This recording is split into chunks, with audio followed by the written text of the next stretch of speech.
আসসালামু আলাইকুম। এই গরমের মধ্যে ঠান্ডা জাতীয় খাবার কার না খেতে ভালো লাগে। ঠান্ডা জাতীয় খাবার যেমন শরীরে প্রশান্তি আনবে, ঠিক তেমনি মনেও আনবে তৃপ্তি। আজকের পর্বে আমি এইরকম একটি রেসিপি দেখাবো আপনাদের, তরমুজের পুডিং বানিয়ে। আশা করি আমার আজকের ভিডিওটি আপনাদের ভালো লেগে থাকবে। ভালো লাগলে অবশ্যই আমার ভিডিওটিতে একটি লাইক দিবেন আর আমার চ্যানেলটি সাবস্ক্রাইব করে আমার পাশে থাকবেন।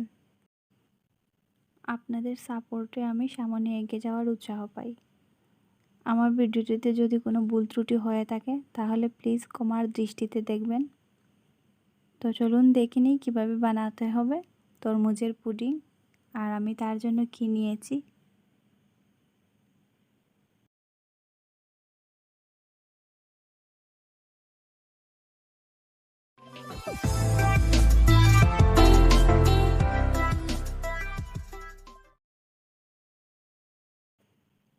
আমি এখানে তরমুজ ব্লেন্ডার করে নিয়েছি।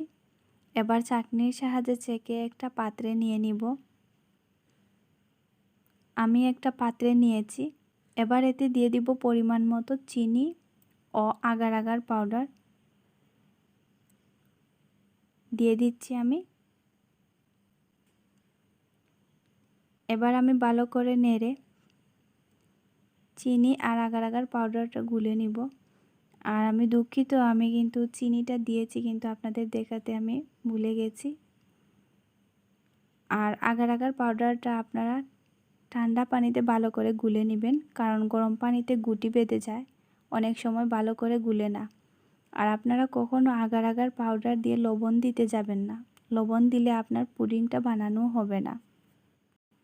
কারণ হলো লবণটা কিন্তু আগার আগার পাউডারকে শক্ত করে দেয়, তাই ভুলেও লবণ দিতে যাবেন না। অনেকে মিষ্টির ব্যালেন্স ঠিক রাখতে দিয়ে দিতে পারেন, তাই সাবধান, লবণ দিবেন না। আর আমি চিনি দিয়েছি, কিন্তু চিনির পরিমাণটা আপনারা আপনাদের বুঝে দিবেন। আমি আমার পরিমাণ অনুযায়ী আমি দিয়েছি। আর আমি চুলার আঁচটা কিন্তু হাই হিটে দিয়ে জাল করে নিব। যতক্ষণ না পুডিংটা ঘন হয়ে আসছে ততক্ষণ আমি জাল দিতে থাকবো। আর প্রকারভেদে তরমুজ কম বেশি মিষ্টি হয়ে থাকে, তাই আপনারা আপনাদের পরিমাণ অনুযায়ী মিষ্টিটা দেবেন। দেখুন আমার পুডিংটা প্রায় হয়েই এসেছে। পুডিংয়ের পানিটা কিন্তু অনেকটা ঘন হয়ে এসেছে, দেখতেই পাচ্ছেন কীরকম ঘন।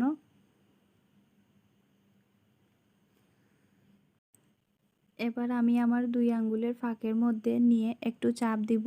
যদি আটা আটা লাগে তাহলে পুডিংটা আমার পারফেক্ট হয়েছে। দেখে নিচ্ছি আমার পুডিংটা পারফেক্ট হয়েছে। এবার আমি একটা বাটিতে নিয়ে নিয়েছি। এটাকে আমি রুম টেম্পারেচারে রেখে দিব। ঠান্ডা হয়ে গেলে আমি নর্মাল ফ্রিজে রেখে দিব 30 থেকে 1 ঘন্টার মতো। এরপর আমি ফ্রিজ থেকে বের করে নিব। আমি আপনাদের সামনে আবার ফিরে আসছি 30 থেকে 60 মিনিটের পর আপনাদের সামনে আবার চলে আসছি। দেখুন আমার পুডিংটা হয়ে গেছে। আমি আপনাদেরকে কেটে দেখাচ্ছি কীরকম হয়েছে।